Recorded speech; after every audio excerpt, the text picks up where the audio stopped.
أهلا بكم جميعا على قناة أخبار الساعة.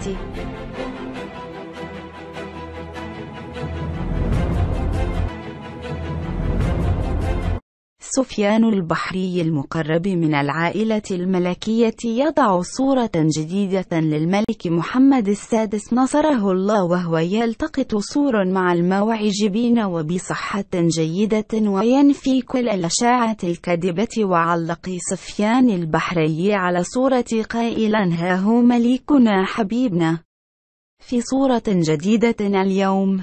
توصلنا بالصورة على 4:40 زوالا في رسائل الصفحة سيدنا، وتأخرنا في نشرها انتظارا للتفاصيل المهم مليكنا لأبأس عليه وداعا للشائعات. أشنويت بوغيو تقول لي مليكنا محمد السادس. أهلا بكم جميعا على قناة أخبار الساعة.